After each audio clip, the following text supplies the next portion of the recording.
साल तक जीवित रह सकते हैं? बिल्कुल रहेंगे। अपने हकों के लिए अगर हमें हंगर स्ट्राइक तक जाना पड़ा तो हम जाएंगे। हम आजाद भारत में हैं, जिसके लिए दलितों ने, बहुजनों ने कुर्बानियां दी हैं। हमें याद है सावित्रीबाई फुले, हमें याद है फातिमा, हमें याद है उषा देवी। हम उनकी संतानें जिन्होंने आजाद भारत के लिए अपनी कुर्बानियां दी थी। इसलिए देश हमारा है और हम अपना हक लेकर रहेंगे। हम किसी से भीख नहीं मांग रहे। हम 13 पॉइंट रोस्टर के आरक्षण के माध्यम से संविधान पर हमले को कतई बर्दाश्त नहीं करेंगे। अगर ये 30% रोस्टर चलता है तो क्या आपको 100 साल तक जॉब मिल पाएगी? बिल्कुल नहीं मिल पाएगी। यही वजह है कि जिन्होंने जानबूझ के 13 पॉइंट रोस्टर लागू किया, क्योंकि इनको भी पता है अगर 13 पॉइंट रोस्टर लागू होगा, हो चुका है, जो सुप्रीम कोर्ट का आ चुका, आपने देखा होगा। राजस्थान सेंट्रल यूनिवर्सिटी ने तो 13 पॉइंट रोस्टर के माध्यम से वैकेंसी निकाल भी दी। अगर ये वैकेंसी भरी गई और वापस ये नहीं दिया गया तो हम तो 100 साल तक पीछे जाएंगे। दलितों के लिए, SC ST OBC के लिए कोई भी वैकेंसी नहीं मिलेगी। और मैं आपको एक और चीज बता दूं कि इन्होंने जानबूझ के आदिवासी शब्द छोड़ के जंगलवासी किया। आदिवासियों के लिए बिल्कुल एकदम खत्म कर दिया। उनको तो आने वाले 100 या 150 साल तक इंतजार करते रहेंगे। हमारे यहाँ दिल्ली यूनिवर्सिटी में, मैं दिल्ली यूनिवर्सिटी में पढ़ाती हूँ, मैं संस्कृत में प्रोफेसर हूँ। हमारे यहाँ दिल्ली यूनिवर्सिटी में जो एक बार पोस्ट भरी जाती है उसको सुप्रीम कोर्ट भी चैलेंज नहीं करता जब तक उसको बहुत बड़ा क्राइम ना हो। तो इसलिए हम कहेंगे कि न सिर्फ 100 साल बल्कि 150 साल तक हम पीछे जाएंगे। हमारा राजनीतिक, क्या सामाजिक, सोशल, सांस्कृतिक सब तरह के अधिकारों से वंचित होंगे। यही वजह है कि नहीं चाहते कि हम शिक्षण संस्थाओं में आकर अपने ऐसे इंटेलेक्चुअल पैदा करें जो संविधान की रक्षा करने के लिए तैयार हो। इनको राजनीतिक नेताओं से खतरा नहीं है, इनको राजनीतिक दलों से भी खतरा नहीं है। इनको जो खतरा है उस बुद्धिजीवी वर्ग से है जो विश्वविद्यालयों में आ चुका है, जो आज अपने विद्यार्थियों को, अपने समाज को, अपने नेतृत्व में एकलव्य बनने के लिए तैयार नहीं है। वो अब अपना अंगूठा बिल्कुल नहीं देगा, बल्कि अगर जरूरत पड़ी तो संवैधानिक दायरे में रहकर हम हर वो हद पार करेंगे जिससे हम अपने अस्तित्व को बचाए रखें। अपने अस्तित्व को बचाने के लिए सभी लोग संघर्ष कर रहे हैं। आप सब युवा हैं और आप PhD भी कर रहे हैं सब लोग। क्या आपकी PhD पूरी होने के बाद आपको 150 साल आपका जीवन रह पाएगा जो आपको जॉब मिल पाएगी? हम लोग PhD कर रहे हैं, लेकिन ऐसे ही चलता रहा तो हम 150 साल के, हम 400 साल भी अपना अधिकार नहीं पाएंगे। और हमें अपना अधिकार चाहिए, इसीलिए हम यहाँ पे रोडों पे उतरे हैं। और हमारा PhD करने का फायदा ही है अगर ये इस तरह होगा तो, क्योंकि यूनिवर्सिटी में कभी भी इतनी सारी सीट्स कभी भी नहीं निकलती है। इतनी सारी सीटें नहीं होती, सीटें बहुत कम होती है, 4, 5 या 6 या 7। और अगर सीटें ही नहीं होंगी तो आपको जॉब कैसे मिल पाएगी? हम उसी के खिलाफ कर रहे हैं। अगर 13 पॉइंट रोस्टर लग गया तो उसकी कैलकुलेशन यही है कि एवरी 4th, 7th और 14th सीट रिजर्व कैटेगरी के लिए होगी। अगर सीटें नहीं होगी तो 4th सीट हमें मिलेगी कैसे, 7th सीट हमें मिलेगी कैसे? तो हम इसी के खिलाफ लड़ रहे हैं कि अगर एक डिपार्टमेंट को यूनिट बना दिया गया तो इतनी सीटें पॉसिबल ही नहीं है कि एक बार में निकल जाए, तो हम बेरोजगार हो जाएंगे। हम उसी के खिलाफ लड़ रहे हैं। लड़ाई लड़ते रहेंगे और महिलाओं को अधिकार 50% का मिला हुआ है, क्योंकि भारत की जो जनसंख्या है वो महिलाओं की 50% है। महिलाओं की जो यहाँ पर जनसंख्या है वो 50% है पूरे भारत में, और जॉब में भी यही होना चाहिए। पर अभी आप कह रहे थे कि 300 साल तक हमें जॉब नहीं मिलेगी, तो 300 साल तक आप जीवित रह पाएंगे? 300 साल जिस तरह से 13 पॉइंट रोस्टर लागू किया है उस अनुसार से ST के बच्चे का 14वां नंबर कभी आएगा ही नहीं, क्योंकि ये तो जब वैकेंसी निकालेंगे 13 से रिजर्व करके 1 नंबर से निकालेंगे। जब ST का रिप्रेजेंटेशन नहीं आएगा, कभी किसी डिपार्टमेंट में 3 से ऊपर अगर वैकेंसी नहीं आई तो कभी SC ST OBC को रिजर्वेशन नहीं मिलेगा। कम से कम 300 साल पीछे हम लोग चले जाएंगे। मेरा जहाँ तक आपने ये बात कही है तो मेरा आंकड़ा ये कहता है कि पूरी जिंदगी आप कभी जॉब नहीं कर सकते, चाहे कोई भी वर्ग आ जाए, आप आ जाए, आपके बच्चे आ जाए, उनके बच्चे। आरक्षित वर्ग के लिए जो संविधान में 49.5% रिजर्वेशन था, इस सरकार ने पूरी तरह हायर से समाप्त कर दिया, इनविजिबली, ताकि दिखाई ना दे। हमने समाप्त किया है और समाप्त भी कर दिया। मैं PhD कर रही हूँ और मुझे श्योरिटी नहीं है कि अब मुझे नौकरी मिलेगी। तो आज हम सड़कों पे अगर उतरे हैं, एक डॉक्टरेट की डिग्री मिलने वाले छात्र अगर सड़कों पे उतरे हैं, तो सोचिए उनका भविष्य सरकार ने कैसा बना दिया है। ये सरकार चाहती नहीं है कि उच्च शिक्षा में दलित शोषित समाज के लोग पहुंचे, और वो भी उन चीजों को, उन सुविधाओं को बहन करें जो वो लोग बहन कर रहे हैं, सालों से बहन कर रहे हैं। हम लोग भी उस उच्च शिक्षा के द्वारा पहुंचे। ये सरकार पूरी ब्राह्मणवादी सरकार है, मनुवादी सरकार है, पूंजीवादी सरकार है, ये शोषण करने वाली सरकार है। और इस सरकार को उखाड़ फेंकने का उद्देश्य अब इस युवाओं का दिल्ली में आगाज है कि सरकार को 2019 में हम उखाड़ फेंकेंगे। जी हाँ, 2019 में सरकार को उखाड़ के फेंक देंगे। क्या ये सरकारें जो बनती हैं वो किसी एक विशेष धर्म के लिए बनती हैं? सरकारें बनती है विजन लेकर, लेकिन आज आप देख सकते हैं मोदी सरकार ने 2 करोड़ रोजगार देने के लिए नौयुवाओं को कहा था। आज किस तरह से हमारे नौयुवा बेरोजगार हैं। आज हम जो 200 रोस्टर की मांग लेकर यहाँ पर उतरे हुए हैं। मैं ये कहना चाहती हूँ, अभी आपने महिलाओं की बात की है, 49.5% आरक्षण को खत्म करने की जो इनकी कवायद चल रही है, मनवादी और सामंतवादी इनकी सोच है, उस सोच को हम लोग चलने देंगे। हमारे संग महासंघ के प्रधान महासचिव केपी चौधरी जी भी है, जो LIC में उच्च पद में है। सर, क्या ये 13% जो रोस्टेड का है वो अभी तो दीव में दिया गया है, गुरुओं के ऊपर एक आघात किया गया है, फिर बाद में आप लोगों के ऊपर भी हो सकता है? ये तो देखिए, ये एक शुरुआत है। ये सिर्फ टीचर्स के लिए नहीं है, बल्कि पूरे SC ST OBC समाज के साथ कुठाराघात है जी। और इस कुठाराघात को ये समाज किसी कीमत पर बर्दाश्त नहीं करेगा। सरकार को संज्ञान लेना चाहिए।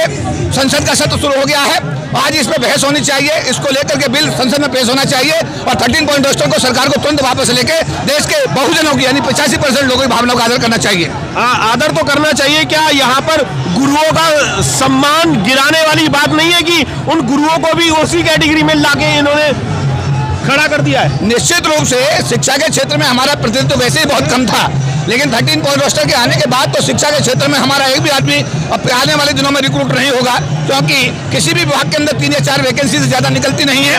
और पहले नंबर पर जनरल है, दूसरे नंबर पर जनरल है, तीसरे नंबर पर जनरल है, चौथे पे OBC है, 7वें नंबर पर जाकर के SC आता है और 14वें नंबर पर ST आता है। इस तरीके से आने वाले 100 साल में एक भी SC समाज का आदमी प्रोफेसर नहीं बन पाएगा और ये हमारे साथ समाज के साथ कुठाराघात है, जिसको सरकार को तुरंत वापस लेने की मांग करते हैं। क्या सरकार इसको तुरंत वापस ले पाएगी? ये सरकार को करना चाहिए और 85% बहुजनों की आवाज को समझना चाहिए। इस आंदोलन से सरकार को सबक लेना चाहिए और आने वाले दिनों में भारत में आंदोलन को ना बढ़े, इसके लिए सरकार को तुरंत कार्रवाई करके इसको वापस लेने की कार्रवाई करनी चाहिए जी। सरकार को अगर ये तुरंत अगर वापस नहीं लिया गया तो ये बहुत ज़्यादा जो गुरु हैं, जो प्रोफेसर्स हैं, उन पे बहुत ज़्यादा जाती होगी। और मैं आपको दिखा रहा हूँ कि ये पूरा मंडी हाउस जो है वो पूरा जाम हो चुका है और इस जाम में मोदी सरकार को सोचना चाहिए कि अगर उसने इस तरीके का अगर दोबारा कोई और कदम उठाया तो उसके लिए नुकसान हो सकता है। एक विशेष जाति पे सरकार ने एक अपना उंगली रख रखी है कि इस विशेष जाति को SC ST और OBC को हम आगे नहीं बढ़ने देंगे। इस मनुवादी सरकार ने इस तरीके का वो बना रखा है और आप देख सकते हैं यूनिवर्सिटी के सभी लोग आए हुए हैं, पाकसा के भी लोग आए हुए हैं यहाँ पर। मैं आपको दिखाना चाहूँगा, पाकसा के लोग भी यहाँ पर पूरा आंदोलन कर रहे हैं और सभी लोग यहाँ पर लगे हुए हैं। मनुवादी रोस्टर नहीं चलेगा और ये समाज जो वो चलने भी नहीं देगा। मेरे साथ दिल्ली कल्याण मंत्री राजेंद्र पाल गौतम जी भी है। सर, क्या गुरुओं पे दोबारा से एक अटैक नहीं किया जा रहा है कि जो हम लोग पढ़ लिख करके आज आगे बढ़ रहे हैं वो ना बढ़ पाए? बिल्कुल, ये साजिश इसी बात की है कि देश का संविधान जो बाबा साहब ने बनाया, जिसकी वजह से SC ST OBC के लोग धीरे धीरे विकास करने लगे हैं, वो इनको पच नहीं रहा है। उस विकास को रोकने की साजिश है। देश के संविधान को ये लोग बदल के मनुस्मृति लाना चाहते हैं, लेकिन अब देश के लोग समझदार हो गए, ये इनकी साजिश चलने वाली नहीं है। चाहे कोर्ट के माध्यम से न्याय करवाएं, चाहे खुद करें, ये चलेगा नहीं। क्या आपकी सरकार ने भी, जो आपकी अपनी पार्टी है, उसने भी इस तरीके का कोई भी कदम आज तक नहीं उठाया है कि प्रोफेसर्स पे या टीचर्स पे कोई घात किया जाए? और ये मनुवादी सरकार जो है वो इस तरीके का घात बार बार कर रही है, तो इसका खामियाजा उसे क्या उठाना पड़ेगा? इसका खामियाजा ये होगा कि पहले तो मोदी जी की उल्टी गिनती शुरू हो गई है। आज उनकी अंतिम कील ताबूत में ठोक दी जाएगी। मोदी जी 2019 में वापस गुजरात में रहेंगे चैन से यशोदा बहन जी के पास, क्योंकि वर्षों से उनके कभी साथ नहीं रहे। तो मुझे लगता है जो न्याय की लड़ाई ये शुरू हुई है, ये रुकने वाली नहीं है। ये देश के संविधान का शासन देश में चलेगा, देश में मनुस्मृति का शासन नहीं चल सकता। और ये न्याय की लड़ाई में पूरा देश एकजुट हो गया है। SC ST OBC 85% है, उस 85% को ये लोग बिल्कुल क्रश कर रहे हैं, बिल्कुल खत्म कर देना चाहते हैं। उसके विकास के रास्ते को पूरी तरीके से बंद कर देना चाहते हैं, लेकिन ये चलने वाला नहीं है। पूरा देश एकजुट हो गया है और आने वाले समय में मनुवादी पार्टियां अपने दिमाग पे लगाम लगाएंगी, 50 बार सोचेंगी कोई भी निर्णय लेने से पहले। और इसका शुरुआत इस बार हो गई है। आज का ये आंदोलन पूरे देश में फैलेगा, आग की तरह फैलेगा। लेकिन मुझे डर जो है, मुझे दुख है, डर इस बात का कहीं इससे गृह युद्ध जैसी स्थिति ना हो जाए। और जिस तरह की साजिश ये लोग रच रहे हैं, ये बहुत खतरनाक है। इनको तुरंत न्याय देना पड़ेगा सबको। अगर सबको न्याय नहीं देंगे तो निसंदेह गृह युद्ध जैसी स्थिति बनाने की कोशिश बीजेपी कर रही है, जिसको हम किसी भी कीमत पर चलने नहीं देंगे। मैं एक चीज और जानना चाहूंगा कि SC, ST, OBC क्या आपको लगता है कि आज एकजुट हो गया है? बिल्कुल एकजुट हो रहा है, बहुत तेजी से एकजुट हो रहा है और ये समझ में आज ही आ जाएगा। बाकी पार्टियों को आज ही ये बात समझ में आ जाएगी। बाकी पार्टियों को भी आज ये बात समझ में आ जाएगी कि SC, ST, OBC जो है वो सब एकजुट हो रहा है।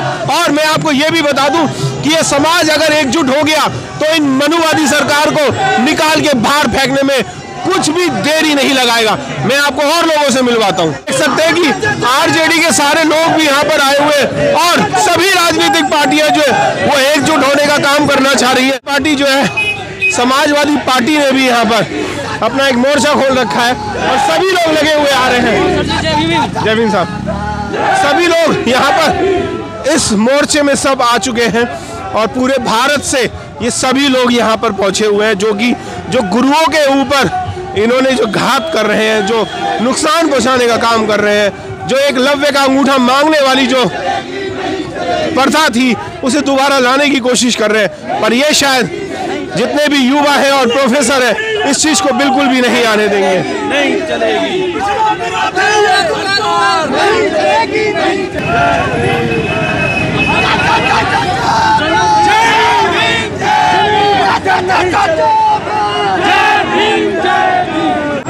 मेरे साथ प्रोफेसर राजकुमार जी भी हैं, मैं उनसे भी चाहूंगा क्या दोबारा टीचरों की भर्ती या प्रोफेसरों की भर्ती 100 साल में भी हो पाएगी? देखिए, जिस तरह का उनका प्रयास है शेड्यूल कास्ट शेड्यूल ट्राइब्स का, कभी भी जो है विश्वविद्यालयों के अंदर प्रवेश नहीं हो पाएगा, खासतौर पे शिक्षक के रूप में।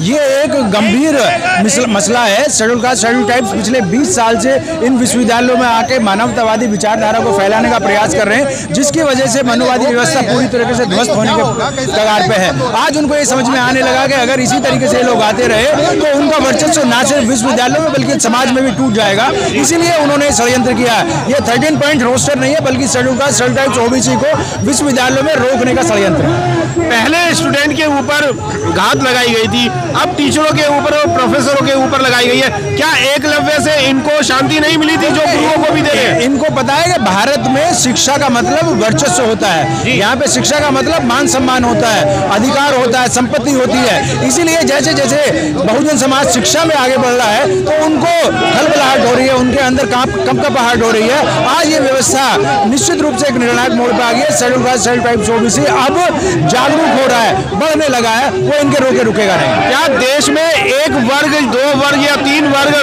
अगर अनपढ़ रहेगा तो क्या देश आगे बढ़ पाएगा?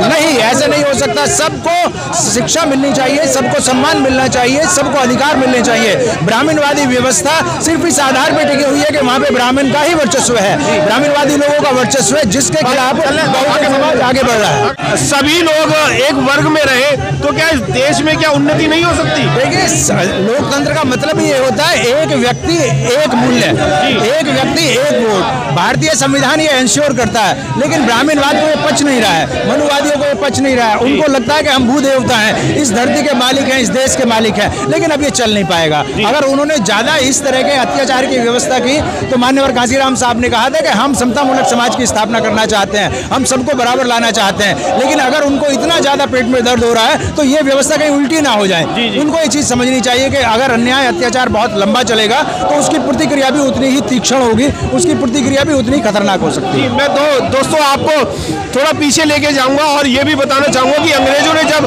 हमारे ऊपर ज्यादा प्रताड़नाएं करनी शुरू कर दी थी तो भी हम लोगों ने एक आंदोलन करके भारत को आजाद किया था और आजाद भारत में महिलाओं को सबसे ज्यादा यहाँ पर अधिकार मिले थे। मैं जानना चाहूंगा कि जो ये रोस्टर जो आया है, क्या 100 साल में भी महिलाओं को आपको जॉब यूनिवर्सिटी में मिल पाएंगी क्या? देखिए, ये जो रोस्टर जो इन्होंने लेकर आया है, इससे सिर्फ महिलाएं नहीं, जो इतने 70 साल में महिलाओं की पहली जो एक जनरेशन है पढ़ लिख के बाहर आई है और यूनिवर्सिटी में आके अपना कामकाज, उनके लिए तो ये बहुत बड़ा खतरा है। ये जो प्रेजेंट गवर्नमेंट है, ये जितनी भी सरकार है, एक तरफ कहते हैं बेटी बचाओ बेटी पढ़ाओ, महिलाओं के समर्थन में कोई भी ये सिस्टम नहीं की कितनी भागीदारी है। क्योंकि आज जो महिलाएं घर से निकलकर जो वंचित समाज की महिलाएं हैं, उनको तो आपने पहले आते ही रोक दिया, ना वो किसी एक अच्छे पोजीशन पर पहुंच पाएगी, और जिन्होंने एंट्री लिया है उनके भी आगे के रास्ते बंद कर दिए हैं। जी, क्या ये जो रास्ते हैं, ये अगर ये मनुवादी सरकार हट जाती है तो खुलने की चांसेस है? देखिए, जो रास्ते हैं, हमें अपने संगठन को मजबूत करना है। सरकार जनता के लिए है, जनता के सर पे बैठने के लिए नहीं है। जो भी सरकार आएगी, हम ये जानना चाह रहे हैं, देश आजाद हुआ है लेकिन यहाँ पे महिलाओं की भागीदारी कितनी है। आज यूनिवर्सिटी में देखिए, वंचित समाज की जो महिलाएं हैं, उनमें भी अगर आप देखेंगे तो मुश्किल से इतने कम महिलाएं समाज में निकल कर आगे आई है, जो कि हायर एजुकेशन में आके अपना जॉब पकड़ रहे हैं, और उसमें भी आपने आगे बढ़ने का रास्ता खत्म कर दिया तो अगली पीढ़ी तो कभी आगे नहीं आ पाएगी। जितनी लड़कियां अभी यूनिवर्सिटी में आई हैं, उनके आगे रोजगार के ऊपर बहुत इम्पैक्ट आएगा। जो ऑलरेडी महिलाएं निकल के एंट्री लेवल पर हैं, वो ऊंचे पदों पर नहीं जा पाएंगी। तो ये समझना बहुत जरूरी है और इसके ऊपर ही ये सारा आक्रोश है। एक सवाल और करना चाहूंगा कि अगर शिक्षा नहीं होगी तो क्या ये इंडिया ग्रेट इंडिया बन पाएगा? बिल्कुल नहीं, कैसे ग्रेट इंडिया बनेगा? आधी आबादी तो महिलाओं की है, और उसमें भी वंचित समाज की जो महिलाएं हैं, उनका तो कोई भागीदारी आप इंश्योर ही नहीं कर रहे हैं, तो किस बात की ग्रेटनेस है? किसी भी पहलू पे ये ग्रेट इंडिया कभी नहीं बन पाएगा। अभी आपको बताया था कि बहुत सारे संगठन यहाँ पर लगे हुए हैं और इस मुहिम में सब के सब भागीदारी है और सब के सब इस मोदी सरकार को उखाड़ने के लिए बिल्कुल लगे हुए हैं। और बहुत सारे संगठन में आपको मिलाना चाहूंगा बालक राम बौद्ध जी से, जिन्होंने 13 तारीख को बहुत बड़ा रामलीला ग्राउंड में एक कार्यक्रम करा था। सर, अगर ये रोस्टेड लागू होता है तो क्या अगले 100 साल तक भी हमको जॉब मिल पाएंगी? देखिए, रोस्टर को विड्रॉ होगा, 100% विड्रॉ होगा। रोस्टर असंवैधानिक है, इस देश में संविधान से चलेगा। जो भी चीज यहाँ पे असंवैधानिक है वो भी बिल्कुल वापस होगी, राजी से होगी, नहीं तो जबरदस्ती होगी। इस सरकार ने जो 4.5 साल में जो आम आदमी के जो अधिकारों पर जो कुठाराघात किया है, वो कुठाराघात नहीं चलेगा, किसी भी सूरत में बर्दाश्त नहीं होगा। ये रोस्टर पॉइंट इनको वापस करना पड़ेगा, क्योंकि ये मानव अधिकार के ऐसे नहीं, देश के आम नागरिक खिलाफ ये रोस्टर पॉइंट है। सुनने में ये भी आ रहा है कि अब जो आत्महत्या का सिलसिला है वो गुरुओं का होने वाला है। देखिए, गुरुओं ने कभी कमा के नहीं खाया है जी, जो कमा के नहीं खाएगा वो आत्महत्या करेगा, निश्चित करेगा जी। उनसे देश नहीं विकास होता जी, देश का विकास होता है साइंटिस्टों से, ठीक है, विज्ञान से देश का वो होता है, गुरुओं से कभी देश का विकास नहीं हुआ है जी। अगर पढ़ाई नहीं होगी तो साइंटिस्ट कैसे बनेंगे फिर? हाँ, बिल्कुल बिल्कुल, हमारे देश में विद्यालय की जरूरत है जी, मंदिरों की जरूरत नहीं है जी, क्योंकि गुरुओं का काम मंदिर बनाना है, पूजा करना है जी। वो जहाँ उन्होंने पूजा करनी है, वहाँ प्रयाग में चले जाएं, वहाँ पे नदी में ठीक है, पानी अभी ठीक ठाक है, डूबने लायक है, वहाँ चले जाएं। मैं जो गुरुओं की बात कर रहा था वो शिक्षक गुरु की बात कर रहा था कि अब शिक्षकों की बारी है क्या आत्महत्या करने की? नहीं, शिक्षकों की बारी आत्महत्या करने की नहीं है जी। क्यों नहीं है? क्योंकि जो ये शिक्षकों जो कुठाराघात किया है, इसके लिए शिक्षक संपन्न है, वो इसका जवाब बिल्कुल मुंह तोड़ जवाब देंगे और ये 100% विड्रॉ होकर रहेगा जी। आज जो ये लाखों की तादाद में यहाँ पर लोग आए हुए, एकजुट हुए हैं, बहुत छोटे से समय पे आया है, थोड़े से समय पे ये कॉल छोटी कॉल पे ये जन सैलाब इकट्ठा हुआ है। यदि इसी सत्र में ये वापस नहीं हुआ तो निश्चित बहुत बड़ा आंदोलन होगा। और आंदोलन से पहले, जैसे 2 अप्रैल के बाद सरकार ने अपने आंदोलन के बाद उन्होंने फिर विड्रॉ किया, निश्चित इसको भी सरकार को विड्रॉ करना पड़ेगा। आज सत्र जो चल रहा है वो बजट सत्र अभी भी पार्लियामेंट में चल रहा है, क्या उसमें ये पारित हो सकता है कि इसको हटाया जाए? अगर सरकार को जरा भी थोड़ी बहुत मानव अधिकारों के प्रति चिंता है जी, सरकार अपनी नैतिकता समझती है, तो सरकार को तुरंत विड्रॉ कर लेना चाहिए जी। क्योंकि सरकार न्यायपालिका के माध्यम से आम अधिकारों पर कुठाराघात कर रही है। ये न्यायपालिका के और सरकार की जो नूरा कुश्ती है, ये कुश्ती आगे नहीं चलेगी जी। कितने दिनों तक ये कुश्ती इनकी चलती रहेगी? देखिए, कुश्ती चलने वाली नहीं है ये जी, क्योंकि जो अपने जजमेंट जो करा रहे हैं सरकार, सुप्रीम कोर्ट के थ्रू करा रही है जी। आरक्षण को जो खत्म किया जा रहा है, सुप्रीम कोर्ट के थ्रू खत्म किया जा रहा है। अगर ये लड़ाई सड़कों पे लड़नी पड़ेगी आप लोगों को जी, हम सबको बुद्धिजीवियों को फड़कते आना पड़ेगा, क्योंकि अब ये शुरुआत है। संविधान को तोड़ने मरोड़ने की शुरुआत है। अगर दोबारा बीजेपी सरकार आ जाती है तो फिर तो शायद आपको लड़ने की जरूरत नहीं पड़ेगी, वो तो आपको मार ही डालेगी। हम लोगों को सड़क पे, मैं पहले ही कह रहा हूँ, सड़क पे लड़ाई लड़नी पड़ेगी जी, अदरवाइज कुछ नहीं होने वाला है। सरकार धीरे धीरे जो संविधान के पन्ने हैं उनको खत्म कर रही है। संविधान को बचाने के लिए हमें सड़क पे आना पड़ेगा बहुजन समाज को, और पूरे बहुजन समाज को इकट्ठा होना पड़ेगा इसमें। बालक राम जी, मैं एक सवाल और करना चाह रहा था कि हमें सड़क पे आना चाहिए या पार्लियामेंट में जाना चाहिए? देखिए, पार्लियामेंट में जाएंगे सड़क के माध्यम से जाएंगे ना जी। आज जो पार्लियामेंट में बैठे हैं वो कल सड़क पे होंगे, क्योंकि आज हम सड़क पे हैं, कल हम पार्लियामेंट में होंगे जी। अगर वो संविधान लागू नहीं करेंगे, निश्चित ही होगा। सर, ये 13 रोस्टर में जो भूमिका है सर्वोच्च न्यायालय की और वर्तमान सरकार की कितनी है, इसके बारे में क्या कहना? ये सरकार की और न्यायपालिका की न्यूरा कुश्ती है। सरकार न्यायपालिका के माध्यम से अधिकारों का हनन कर रही है। वो हनन ज़्यादा दिन अब नहीं चलेगा। शिक्षक वर्ग जब रोड पर आ गया है तो देश का भविष्य ये मांग चलिए कि सरकार जो अंधकार में डालना चाहती है वो अंधकार में नहीं जाने देंगे। शिक्षक वर्ग जिम्मेदारी समझते हुए इस देश के भविष्य को उज्जवल बनाएंगे जी। वाले चुनाव में उखाड़ फेंकेंगे अगर 200% रोस्टेड अगर लागू नहीं होता है तो। मैं आपको ये भी बता दूं कि चुनाव में तो उखाड़ने के लिए पूरे मोदी साहब बिल्कुल तैयार हो चुके हैं। और मैं और भी लोगों से पूछना चाहूँगा कि आप PhD कर रहे हैं, क्या आपको लगता है आपको जॉब मिल पाएगी अब? सर, ये तो जो जिन्होंने आज 13 पॉइंट रोस्टर लेके आए तो हमारी सारी उम्मीदें ध्वस्त कर दी है इन्होंने।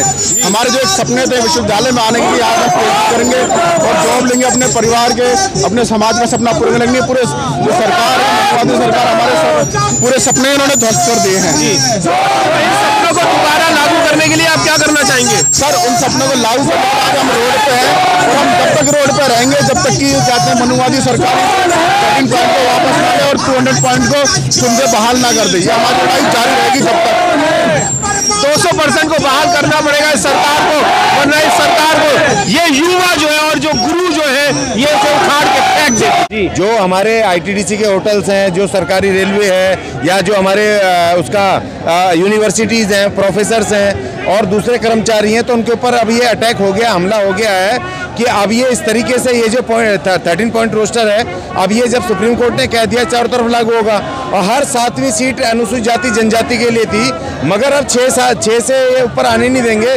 6 भी छोड़ो, ये 3 से ऊपर नहीं आने देंगे किसी डिपार्टमेंट में। 3-4 तो डिपार्टमेंट की जॉब ही निकलती है, तो 7वीं तक तो वैसे ही नहीं पहुंच पाते। 7वीं नहीं पहुंचेगी, और OBC का जो तीसरी और चौथी सीट है वो OBC को मिलती है, तो ये 3 से ऊपर जाने नहीं देंगे। और अभी पिछले 1 साल के अंदर जितनी भी वैकेंसीज फिल हुई है पूरे देश में, ये तमाम उसके जनरल को भरा इन्होंने। तो आज ये बहुत तरह कुटाराघात है। और मैं कहता हूँ अपने तमाम लोगों से, जितने हमारे सामाजिक संगठन है, ट्रेड यूनियन है, छोटी छोटी राजनीतिक पार्टियां हैं, कि भैया अब इनकी सत्ता को चुनौती दो। सत्ता को चुनौती देने बिना कुछ नहीं होगा। अब इनको डर लगना चाहिए कि हमारी सत्ता जा सकती है और ये बहुजन सत्ता पे आ सकते हैं, तो तब तक ये आपकी बात नहीं सुनेंगे, चाहे जितने मर्जी आप धरने प्रदर्शन करो। विरोध जरूरी है, लेकिन उसके साथ साथ सत्ता की ओर बढ़ना होगा। जी, सत्ता की ओर बढ़ना होगा। बाबा साहब ने भी कहा था कि पार्लियामेंट की अगर चाबी आपके पास होगी तो शायद जो गलत काम करते हैं वो गलत काम लोग नहीं कर पाएंगे। सर, मैं आपसे जानना चाहूँगा कि आप जितने भी प्रोफेसर हैं, अगर आपकी मांगों को नहीं माना गया तो आप क्या करेंगे? देखिए, हमें नहीं लगता है कि लोकतंत्र में ऐसा होता है कि कोई मांग ना मानी जाए। जनता अगर विरोध के रास्ते पर आ जाएगी और इसको लेकर SC ST OBC की बड़ी यूनिटी बनती है, तो सरकार के पास कोई रास्ता नहीं रहेगा कि रिजर्वेशन लागू नहीं करेंगे। क्योंकि हम मांग क्या है? रिजर्वेशन लागू करो, संविधान लागू करो। इतनी छोटी सी डिमांड है, तो संविधान लागू करें बस। एक चीज और पूछना चाहूंगा कि जो जॉब की लिमिट होती है वो एज लिमिट क्या होती है एक व्यक्ति की? जैसे कि मेरी जो एज है, मैं कब तक अपनी जॉब को ले सकता हूँ? नहीं, क्योंकि ये आंदोलन का विषय नहीं, इसलिए इस बारे में बात करने का अभी यहाँ कोई मतलब नहीं है। मैं आपको उसी से जोड़ूंगा ना सर। नहीं, आप सवाल पूछिए फिर अपने। मैं आपको दोबारा पूछता हूँ। मैं एक मिनट, मैं ये पूछना, देखिए, अभी ये जो अभी जो बिना रिजर्वेशन के जो टीचर्स आएंगे वो अगले 30 साल तक टीचर बने रहेंगे। जी, इसका मतलब है कि अभी अगर नहीं रोका गया इस गैर संवैधानिक काम को, तो आगे आने वाले 30 साल तक के लिए यूनिवर्सिटी और कॉलेज का चरित्र बदल जाएगा और वो सवर्ण बहुल हो जाएंगे और वो विद्यार्थियों के खिलाफ हो जाएगा। मेरे साथ कुछ युवा भी हैं और गुजरात से भी आए हुए हैं, अहमदाबाद से भी आए हुए हैं, MP से भी आए हुए हैं। भाई, मैं आपसे भी जानना चाहूँगा कि ये रोस्टर अगर लागू हो जाता है तो क्या आप जो पीएचडी संगीत में कर रहे हैं वो हो पाएगी? कभी नहीं हो पाएगी। मैं क्या, मेरे जैसे हजारों लाखों नौजवान वो उस मुकाम को नहीं हासिल कर पाएंगे। और जो प्रोफेसर हैं, जो टीचर हैं, कुल मिला के जो मनुस्मृति लागू करने का जो हम लोग चिल्ला रहे हैं ना बहुत सालों से कि मनुस्मृति लागू कर देंगे, मैं कह रहा हूँ कर दी है मनुस्मृति लागू। इसके बाद भी अगर हम लोग नहीं जागे ना तो ये हमारा बड़ा दुर्भाग्य है। आज पूरे देश के यूथ जो है, नौजवान जो बहुजन मीडिया के माध्यम से जुड़ रहे हैं और जाग रहे हैं, उन सब लोगों ने ताकत दिखाई है। अगर इस ताकत का फायदा अगर हमें 2019 में नहीं मिला, अगर मनुवाद की सरकार नहीं पलटी, तो ये निश्चित मान लीजिए जो अपने घरों में बैठे इस आंदोलन में भाग नहीं ले रहे हैं, उनके बच्चे के गले में आज टाई और कमर में पट्टा है ना, उनके गले में हंडी और कमर में झाड़ू आने में ज्यादा समय नहीं लगेगा। इसलिए ये हमारे आत्मसम्मान की, स्वाभिमान की लड़ाई है। इसे लड़ने के लिए हजारों लाखों कार्यकर्ताओं को सड़कों पे आना होगा। आज ये एक बहुत अच्छा मौका है और खास करके जो पढ़े लिखे लोगों को भी आज समझ में आया, जब इनको डंडा पड़ा सरकार का तो इनको समझ में आया। तो ऐसे बहुत सारे लोग हैं जब इनके अधिकार छिनते हैं, जब ये सड़कों पे आते हैं। मानवर साहब कांशीराम जी ने एक बात कही थी, मानवर कांशीराम जी ने कहा था कि इस देश के अंदर जब तक आप लड़ोगे नहीं, जब तक आपको कुछ मिलने वाला नहीं है। नारा दिया तो निकलो बाहर मकानों से, जंग लड़ो बेईमानों से। और मनुवादी सरकार को बदलना बहुत ही ज्यादा जरूरी है। इसलिए सभी चैनल के माध्यम से आपसे ये कहना चाहते हैं कि 2019 में किसी भी कीमत पर नरेंद्र मोदी जो हमें पकोड़े बिगवाने की बात कर रहा है, चाय बेचने की बात कर रहा है, हमारे अधिकार लगातार छिन रहे हैं। SC/ST एक्ट जो था वो छिन गया हमारा, उस पर छेड़खानी हुआ। अभी आप देख सकते हैं कि बाबा साहब डॉक्टर अंबेडकर के विचारों को दबाने के लिए जो हमारी ऐतिहासिक तारीखें हैं उन पर मनुवादी त्योहार खड़े किए जा रहे हैं, सीरियल खड़े किए जा रहे हैं। सांस्कृतिक क्रांति उनकी बहुत सालों से चल रही है। सांस्कृतिक क्रांति के लिए अर्जुन सिंह ने और हमारी पूरी टीम ने, हमने बहुजन गुट बनाया है। जितने कलाकार हैं जो इस आंदोलन को और ज्यादा तीव्र गति देना चाहते हैं, इसमें जुड़ना चाहते हैं, वो सारे के सारे लोग बहुजन गुट से जुड़े और सांस्कृतिक क्रांति के लिए अपने बहुजन गुट को मजबूत करें। हम आपके साथ हैं। आप सांस्कृतिक क्रांति कर रहे हैं और आप एक युवा गायक भी है, बहुजन गायक भी है। आपने गाना बनाया था गाएं गाएं और चाय चाय, एक लाइन हो जाए जरा उस पर। हाँ, मैं जरूर उस पर पढ़ना चाहूँगा। वैसे तो मेरे पास यही वाली लाइन जरा प्लीज। नहीं, ये गाना जो है ना, मेरे एक बहुत अच्छे मित्र हैं, शायर हैं प्रतापगढ़ी, इमरान प्रतापगढ़ी, तो मेरे दोस्त हैं। तो इसलिए मैंने जो है उनसे मैंने कुछ मेरे दोस्त हैं, साझा करता रहता हूँ मैं उनके विचार। तो चाय का उनको मुझे बहुत पसंद है जी, कि चाय वाले बाबू को चाय लेके डूबेगी, चाय से बचेंगे तो गाय लेके डूबेगी। GST और नोटबंदी से बच भी जाए अगर, और रोहित बेमूला की माँ की निहाय लेके डूबेगी।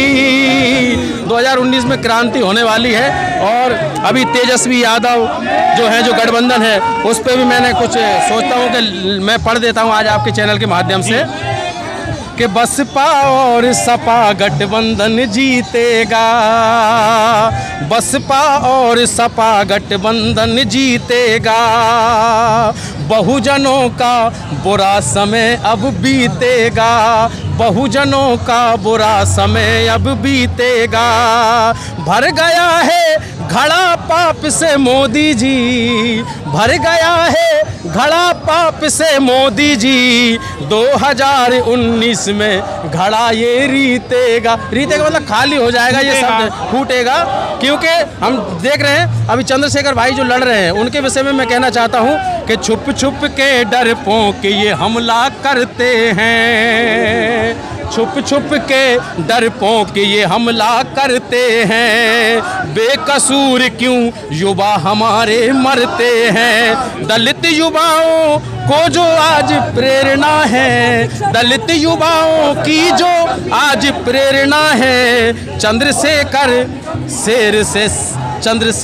शेर से सारे गीदड़ डरते हैं। तो मैंने उनके लिए लिखा है। और जो बहन जी के बारे में लोग कहते तो उनके विषय में मैं बता दूं कि आयरन लेडी गुंडा राज मिटाएगी, PM का चेहरा बनकर सामने आएगी। संविधान को पूर्ण रूप से लागू कर, अरे चाय पकौड़े मोदी से बिकवाएगी, चाय पकौड़े मोदी से।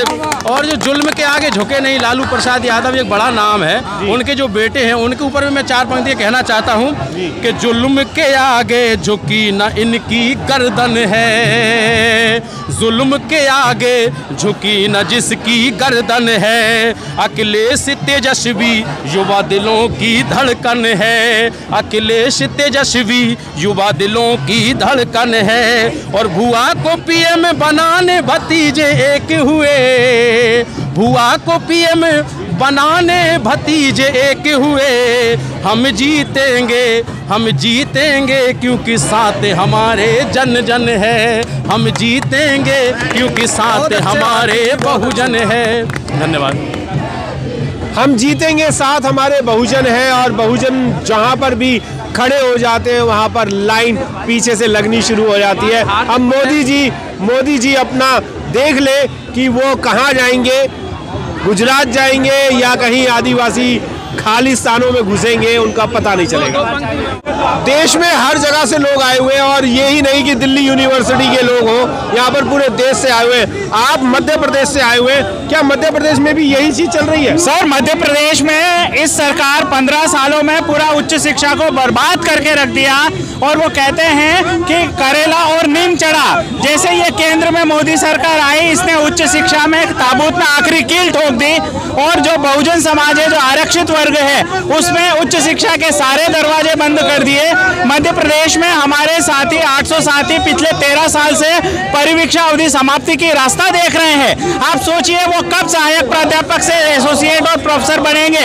और ये जो 13 पॉइंट रोस्टर लागू हुआ, इसने तो पूरी तरीके से बर्बाद कर दिया है। जब केवल 3 प्रोफेसर 4 प्रोफेसर की पोस्ट होती है, तो उसमें हमें कहां से पोस्ट मिलेगी। इसलिए मध्य प्रदेश के साथियों का नेतृत्व करने के लिए हम आज दिल्ली के इस आक्रोश मार्च में पूरे मध्य प्रदेश का प्रतिनिधित्व करने के लिए उपस्थित हूँ। मेरे साथ में हमारे मीडिया प्रभारी डॉक्टर राजकुमार भिमटे हैं, बरकतुल्लाह यूनिवर्सिटी से है, और मैं स्वयं विक्रम विश्वविद्यालय से हूँ। हम मध्य प्रदेश शासन उच्च शिक्षा विभाग के कर्मचारी हैं। जी, कोई भी विभाग हो, कोई भी किसी भी प्रदेश का वो हो, कोई भी ऐसा सोचने के लिए तैयार भी नहीं है कि हमें 100 साल तक नौकरी भी नहीं मिलेगी।